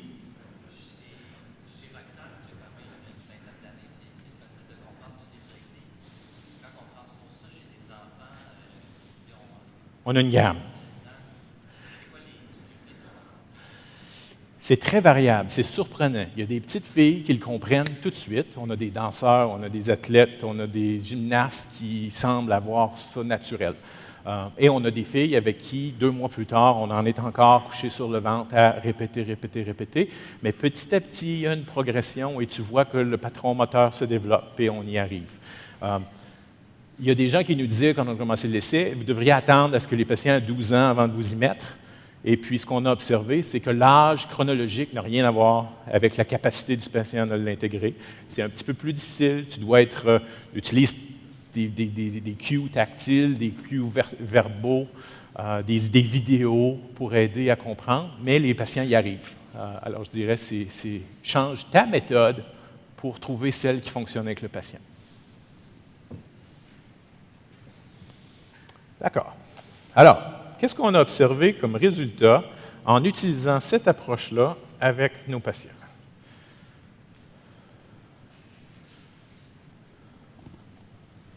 OK. Alors, les résultats, si vous voulez les voir en détail, ils sont maintenant publiés dans des publications en accès public. Sania en avait fait son PhD, alors je la remercie d'y avoir travaillé. Et on a aussi gagné quelques prix avec les travaux qu'on a développés pour la SOSORT, justement, pour l'influence qu'on a eue sur l'effet des exercices. Notre but, c'était de déterminer l'effet d'un programme d'une durée de 6 mois, donc c'est court dans l'histoire d'une scoliose, d'exercices de Schrott qu'on a ajouté au traitement standard, et on a comparé ça au traitement standard seul chez un adolescent avec scoliose idiopathique. Je vous présente les résultats des 50 premiers participants. On continue notre recrutement. On en a maintenant 130, si je ne me trompe pas, entre chez nous et Montréal, et on continuera nos analyses bientôt. On a inclus les patients avec toutes les maturités squelettiques au départ, mais maintenant, on a limité le recrutement aux immatures, de 0 à 3 de Research. Les angles de 10 à 45 degrés, donc la plage non chirurgicale, est traitée avec ou sans corset s'ils rencontraient les critères de prescription du corset. Les patients recevaient un corset et on ajoutait l'exercice s'ils étaient randomisés à l'exercice. Voilà. Donc, notre devis, c'était on fait une évaluation initiale, on randomise le patient soit à Schrott ajouté au traitement standard ou au traitement standard seul. Notre façon de livrer le programme aux patients, c'était de débuter avec 5 sessions, 1 à 1, pour montrer aux patients cette approche complexe-là et leur faire comprendre comment ça fonctionne. Ensuite, on tombait à 1 fois semaine pour ajuster le programme au fil des semaines selon leur performance. Et puis, on lui demandait de pratiquer à tous les jours pour environ 30 minutes avec 3 exercices prescrits à la maison. On répétait nos évaluations en 3 mois, on répétait nos évaluations en 6 mois. Les patients ont continué le programme. Donc, dans une étude de 50 patients, si on a seulement 6 abandons, d'habitude, c'est bonne nouvelle. Alors, on était bien fiers de nos patients. C'est peut-être des candidats qui sont particulièrement intéressés à la recherche et puis qui se sont dédiés au projet, mais c'était quand même un des taux d'abandon les plus faibles qu'on a observés dans des études d'exercice. En termes de compliance, les patients ont participé à 76 % des visites à laquelle on les avait invités et ils ont complété, selon leur rapport et selon ce que les parents des patients nous disaient, ils ont complété 73 % des séances d'exercice demandées à la maison, ce qui est quand même aussi très élevé dans une étude pédiatrique. Qu'est-ce qu'on a observé? Donc, pour les changements de la courbure la plus importante, une patiente comme Roxane qui a 2 courbures, ça, c'est les résultats pour la courbure la plus importante du patient. Ce qu'on a observé, en vert, c'est les résultats dans le groupe Schrott, en bleu, c'est les résultats dans le groupe contrôle. C'est que les patients contrôle ont continué de se détériorer un petit peu, les patients dans le groupe Schrott se sont améliorés un petit peu. Je dis un petit peu parce qu'en scoliose, souvent on parle de 5 degrés de différence comme étant cliniquement important. Ici, c'était significatif, mais en moyenne, la différence entre les groupes était de 3,5 degrés après 6 mois. Rappelez-vous, 6 mois, c'est très court dans l'histoire d'une scoliose de ce degré-là. On était encouragés. L'autre chose qu'on a observé, c'est que les changements de la somme de toutes les courbures, si on fait la somme de la courbure thoracique avec la courbure lombaire, cette fois-ci, ce n'était pas linéaire. C'est-à-dire que chez les patients qui avaient une somme de 51 degrés, c'était encore une fois des résultats positifs. Schrott permettait de réduire la courbure de l'histoire naturelle, augmenter la courbure. Mais par contre, plus les courbures étaient importantes, plus l'effet était notable. Donc ça, c'était bon.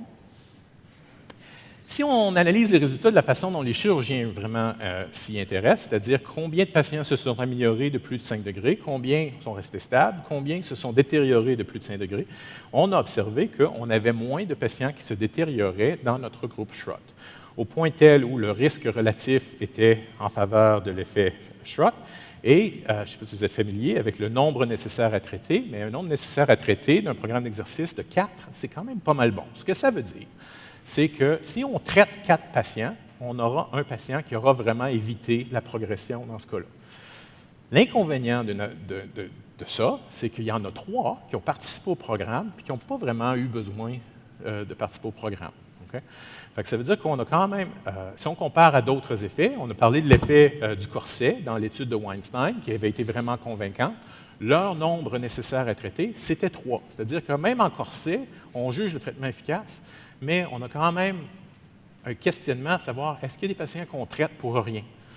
Puis ici, c'est le cas aussi. Donc, c'est pour ça qu'on continue à accumuler plus de patients, parce que notre objectif, c'est de déterminer qui sont les patients qui ont vraiment besoin d'une approche d'exercice, qui sont les patients qui vont échouer de toute façon, et qui sont les patients qui, on pourrait les laisser tranquilles et il n'y aurait pas de problème. Okay? Alors, on a encore du travail à faire. On a mesuré leur endurance parce qu'on s'était posé la question, cette approche-là où on demande aux patients de faire des répétitions d'autocorrection, est-ce qu'on change l'endurance des paraspinaux? Et on observe que oui. Les patients ont gagné environ 30 secondes d'endurance durant les 3 premiers mois et ont maintenu ces gains d'endurance-là par après. Donc, il y a un changement d'endurance. On a mesuré leur qualité de vie à l'aide du SRS-22. On a demandé, est-ce que votre perception de votre image de soi a changé? C'était relativement stable, mais il y a un effet significatif, une amélioration de la perception de l'image de soi qui est observée dans la dernière partie du programme. Et ce ne sont pas tous les patients avec scoliose qui souffrent de douleur. Ceux qui cognent à votre porte, souvent, ont de la douleur, mais dans l'ensemble de la population des scolioses idiopathiques de l'adolescent, ce n'est pas tout le monde qui a de la douleur. Ceux qui en ont, ils répondent très bien à l'approche de Schrott. Il y a des améliorations de douleur importantes. Et c'est ce qu'on a observé. Alors, par contre, bien les autres questionnaires qu'on a utilisés, les autres domaines du SRS-22 de la qualité de vie ou d'autres questionnaires sur la perception de l'image de soi n'ont pas fonctionné comme tels. Alors, je vais vous en reparler plus tard dans la présentation si on y arrive. On a fait des mesures objectives de la posture. Ce qu'on a, c'est un système de topographie de surface qui prend une image 3D du patient et on peut mesurer plein de paramètres de posture. Ce qu'on a observé, c'est que l'effet de l'exercice est bon sur les angles de taille, c'est bon sur la bascule du bassin, c'est bon sur la décompensation latérale du torse dans le plan frontal. On a aussi des changements dans le plan transverse. Si on coupe le tronc en plusieurs tranches, on est capable de mesurer le degré de rotation de chacune des aires de section et on a réduit la rotation du torse. Et si on prend tout simplement des mesures de différence de profondeur au niveau des omoplates et au niveau lombaire, encore une fois, on a observé une réduction de la rotation du tronc et surtout au bas du dos. Quand on compare nos résultats sur ces 50 premiers patients-là à d'autres études qui avaient été publiées auparavant, il y a une étude chinoise qui avait rapporté des résultats très, très convaincants. Il avait utilisé une approche d'exercice spécifique qui n'était pas Schrott, mais qui avait amélioré les courbures de 26 à... Il avait parti de 26 degrés et il était descendu à 10 degrés. Donc, c'était quand même assez convaincant. Leur groupe contrôle s'était aussi amélioré, mais pas tout à fait autant. C'était aussi sur 6 mois. Ils travaillaient plus souvent, plus longtemps que dans notre étude. L'essai de Monticoni, ça c'est l'approche italienne de CS, a fait une étude randomisée aussi, et cette fois-ci, ils ont suivi les patients jusqu'à leur maturité squelettique. Ils ont observé qu'il y avait une augmentation d'environ 5,3 degrés chez les patients traités avec l'approche d'exercice à maturité. Donc, c'était quand même très encourageant, alors que le groupe qui avait été traité par un programme de physiothérapie conventionnelle, donc pas scoliose spécifique, eux, ils n'avaient pas observé une amélioration comme celle-là. J'ajoute mes commentaires sur une étude de Kuru. Kuru est une étude turque où ils ont comparé, si on enseigne l'approche Schrott à un patient et qu'on les supervise une fois semaine et qu'on compare à enseigner l'approche Schrott, mais on laisse le patient travailler seul, quels sont les effets? Et on a remarqué que le groupe supervisé avait vraiment des effets notables. Donc, le rôle du thérapeute en continu est très important dans ce cas-ci. Donc, de cette étape-là, on a conclu que 6 mois d'exercice a amélioré l'aspect radiographique, l'endurance musculaire et l'extension et la douleur, l'image de soi et les mesures posturales dans les 3 plans. C'était encourageant. C'est des effets à court terme qu'il faudra maintenant démontrer qu'on est capable d'obtenir des effets à long terme qui se maintiennent jusqu'à la maturité des patients. Okay. Je change un petit peu mon fusil d'épaule. On va maintenant se poser la question, quel est l'effet des exercices pour la scoliose adulte? Okay. On a fait on espère s'embarquer dans une étude à ce sujet-là. Alors, on a fait une revue de littérature.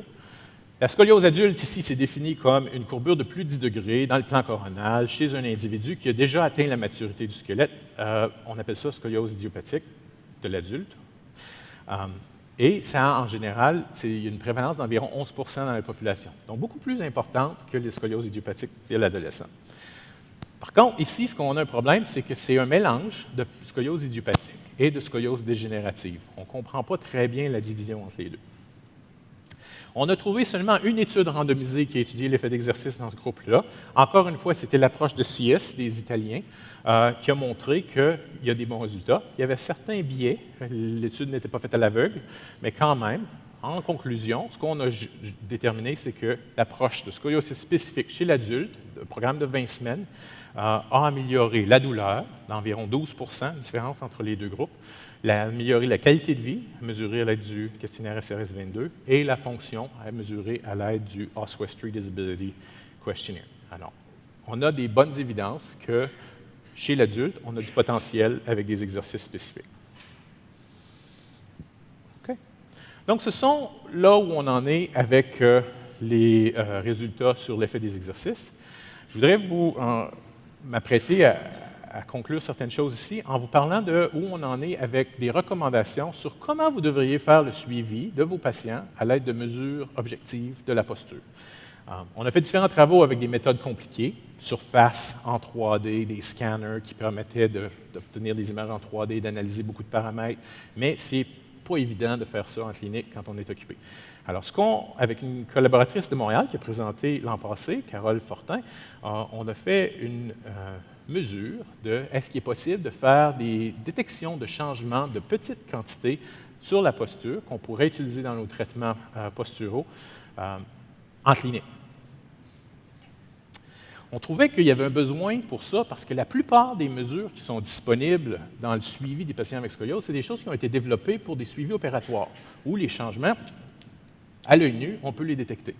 Par contre, souvent, le travail qu'on fait en travail postural avec les patients sur des courtes périodes, ce n'est pas quelque chose que notre œil pourra détecter vraiment facilement ou qu'on pourrait produire des rapports qui seront très convaincants pour les patients.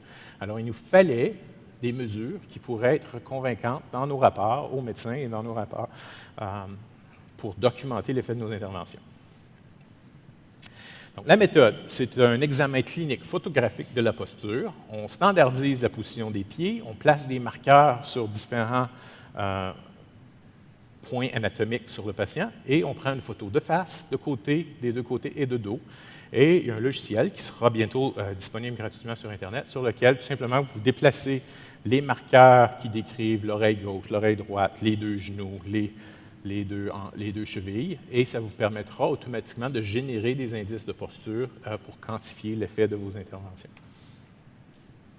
Donc, il y a une liste de marqueurs qui est pertinente à l'image de front, l'image de dos, l'image de côté, et au bout de la ligne, vous avez toutes vos mesures posturales, des angles et des distances que vous pouvez mettre dans votre dossier.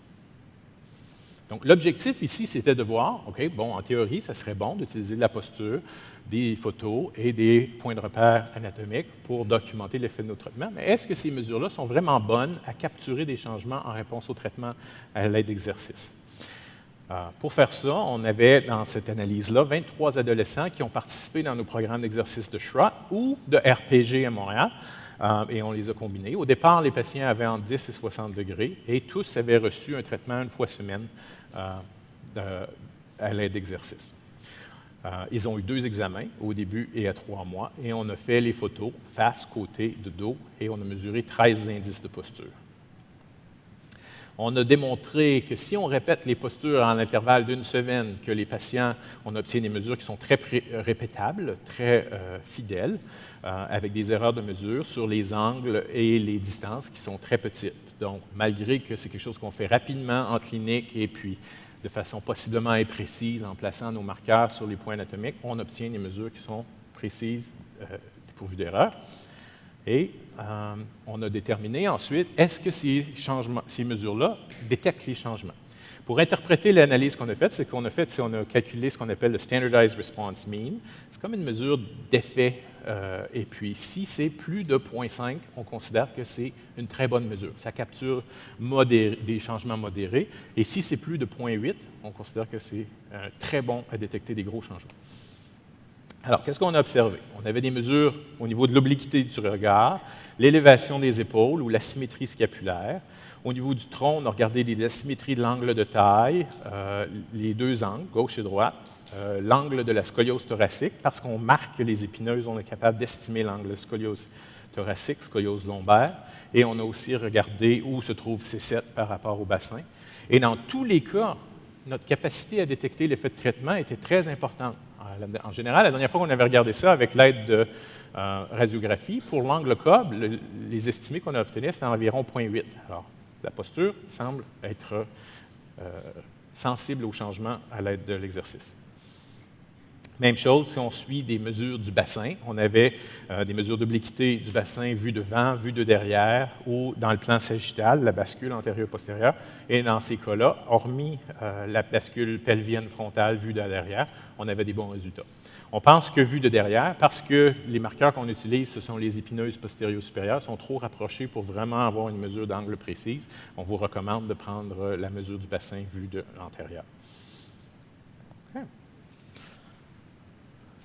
On a continué nos travaux parce qu'avec les questionnaires, je vous avais dit dans notre étude de Schrott, les questionnaires n'avaient pas montré beaucoup de changements. On avait une perception de l'image de soi qui avait changé, mais les autres questionnaires n'avaient pas vraiment montré de changement.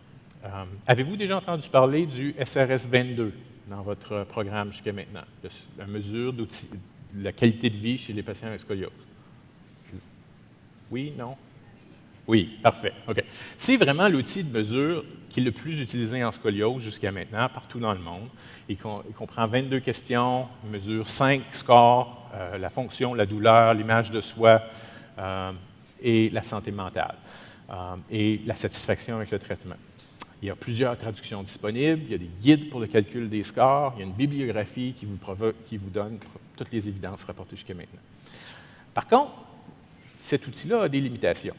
Nous, on a rapporté que c'était un outil qui a été développé pour le suivi des patients chirurgicaux. Il y a un effet plafond chez les patients qu'on traite en non-opératoire. C'est-à-dire que si on donne le questionnaire à plein de patients qui viennent nous voir, qui n'ont vraiment pas besoin de chirurgie, ils ont tendance à avoir des scores très élevés et c'est difficile à ce moment-là de détecter des changements, des améliorations. On a aussi remarqué, lorsqu'on fait une relation entre le degré de sévérité des patients et puis leur perception de la qualité de vie, que souvent, entre autres pour l'image de soi, il n'y avait pas vraiment un impact sur la qualité de vie qui était détectable à l'aide du questionnaire jusqu'à ce que la sévérité de la scoliose ait atteint environ 40 à 50 degrés. Dans notre essai clinique, on avait aussi eu le problème qu'il y avait peu des domaines du SRS 22 qui avaient détecté des changements en réponse aux exercices. Alors, on s'est posé la question, est-ce qu'il y aurait d'autres questionnaires qui fonctionneraient mieux? Un des questionnaires qui a été présenté s'appelle le Spinal Appearance Questionnaire. C'est un questionnaire qui comprend 20 questions dans cette version-là, où on peut calculer 9 sous-scores qui représentent la perception de l'apparence générale, la courbure, la protubérance, le déplacement latéral, les angles de taille, les épaules, la syphose, la poitrine en général et, si on a eu une chirurgie, l'apparence de la cicatrice. C'est un questionnaire qui fonctionne assez bien, on comprend comment il fonctionne. Il y a un autre domaine qui a été présenté, c'est-à-dire que si on donne des questions supplémentaires, il y a moyen de calculer un score qui s'appelle le score d'apparence et le score d'expectation, qui est plus inclusif. Il comprend plus de questions, donc des chances qu'il réponde mieux aux changements en réponse au traitement conservateur. Le problème que les patients nous disent, c'est lorsqu'on analyse les questions, toutes les questions demandent aux patients comment vous vous sentez par rapport à une présentation de la déformité qui a l'air de ça, de ça, de ça, de ça. Bien, si on regarde les pictogrammes qui sont présentés ici et les questions qui sont présentées ici, la plupart de ces questions-là, ça demande aux patients de quoi tu as l'air quand tu te regardes de dos. Bon, les patients nous disent, bien, je ne me regarde pas de dos. Et puis ce qu'on a observé en pratique, lorsqu'on essaye d'utiliser ce questionnaire-là dans notre clinique, c'est que les patients, des fois, ils tout simplement ne répondent pas au questionnaire parce qu'ils ne se sentent pas suffisamment concernés par les questions qu'on leur pose sur leur apparence vue de dos. Même chose, lorsqu'on utilisait ce questionnaire-là dans le cadre d'un programme d'exercice, il ne détectait pas beaucoup d'effets de nos traitements. Les patients qui nous disaient, il y a une question sur le questionnaire qui demande « Qu'est-ce qui te dérange le plus par rapport à ton apparence? » Et puis si on regarde les choses où on a les patients qui répondent en groupe, l'apparence des côtes, vue de l'avant, où se trouve la tête par rapport au torse, par rapport au bassin, c'est aussi quelque chose que je peux voir dans le miroir, où se trouve le niveau de mes épaules, où se trouve en général, est-ce que je suis symétrique ou non, et est-ce que mes épaules sont symétriques. Toutes les choses qui rapportent, qui les dérangent le plus, ce sont des choses qu'ils peuvent voir vues de face. Alors, on s'est posé la question, est-ce qu'il y a d'autres outils qui fonctionneraient mieux dans notre pratique? On en a trouvé 3 qui fonctionnent, qui on pense ont du potentiel. Le premier s'appelle les Italian Spine Youth Quality of Life Questionnaire. C'est un questionnaire de la qualité de vie développé chez les Italiens. L'approche qui a été utilisée pour le développer est différente. Ce qu'on a fait pour générer des items, c'est qu'on est allé sur un forum où les patients s'expriment en disant qu'est-ce qui les dérange, les parents s'expriment en disant ce qui les dérange, et les cliniciens s'expriment en disant c'est quoi les problèmes auxquels ils font face lorsqu'ils travaillent avec des patients avec scoliose. Et d'un groupe de 147 items au départ, on a réduit ça à une vingtaine d'items qui, on croit, représentent vraiment les préoccupations des patients. Et l'autre amélioration qui nous donne espoir avec ce questionnaire-là, c'est qu'on a utilisé une approche pour créer l'échelle qui nous aide à juger si c'est un changement à l'aide de l'approche Rash Analysis. C'est une approche qui permet d'interpréter le questionnaire comme une échelle continue. En général, la différence entre « je suis tout à fait d'accord » ou « à peu près d'accord », on n'est pas sûr c'est quoi la distance entre les différentes réponses sur le questionnaire. Alors que quand on utilise l'approche Rash Analysis, on est capable de donner des scores assez précis qui représentent la distance entre différentes réponses sur les questionnaires. Alors, on a de l'espoir en utilisant ce questionnaire-là. Nous, on travaille maintenant à traduire ce questionnaire-là pour fonctionner en anglais et en français. Et donc, si je vous résume comment il fonctionne, il comprend 20 questions. Chaque question a 3 réponses. Il y a 13 questions qui s'appliquent à tout le monde et il y a 7 questions qui s'appliquent aux patients qui portent un corset. Et en général, on réduit tout ça à un score qui représente la limitation de la qualité de vie. Je vous ai donné une copie à laquelle vous aurez accès suite à la présentation si vous voulez voir. C'est notre traduction préliminaire en français qu'on s'apprête à tester dans la prochaine année de chacune des questions. Je vous laisse une seconde pour juste vous donner une idée du type de question qui est présenté. Ça a beaucoup rapport avec qu'est-ce qui vous dérange, qu'est-ce qui vous inquiète, qu'est-ce qui vous fait peur en rapport avec votre scoliose.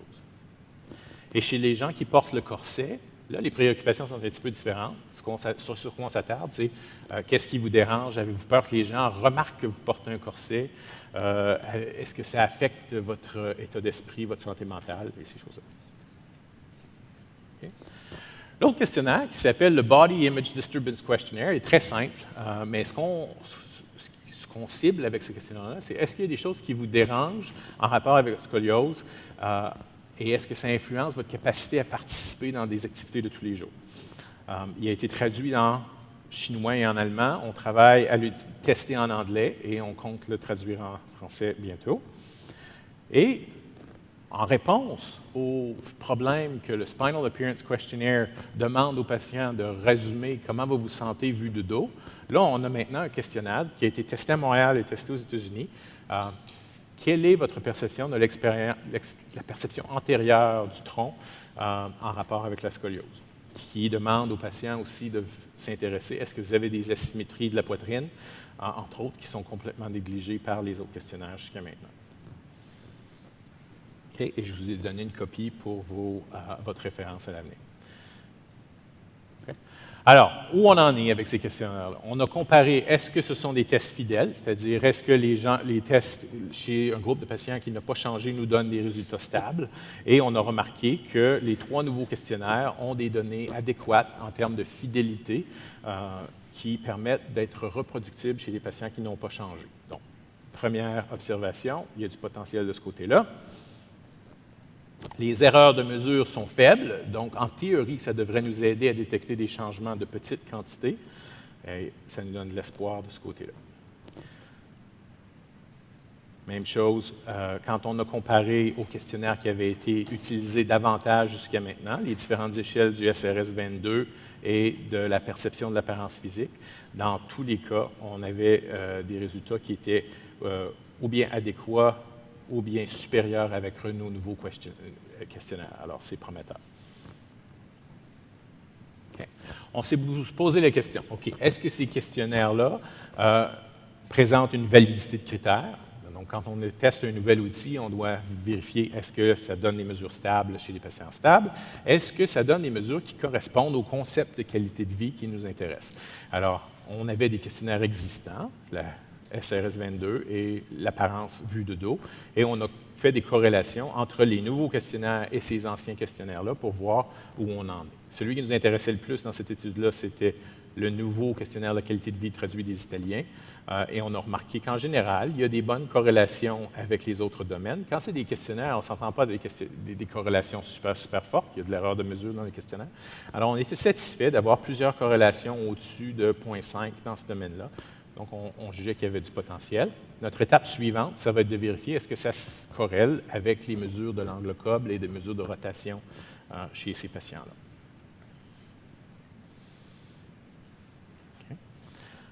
Et puis, on a regardé la même chose chez le questionnaire de perception de l'apparence vu antérieurement, où on en est avec ça. Et on a remarqué qu'un peu moins qu'avec le questionnaire italien de la qualité de vie, on avait encore beaucoup de domaines qui se comportent comme on le souhaiterait et qui justifient qu'on continue de s'intéresser à ce questionnaire-là. Okay.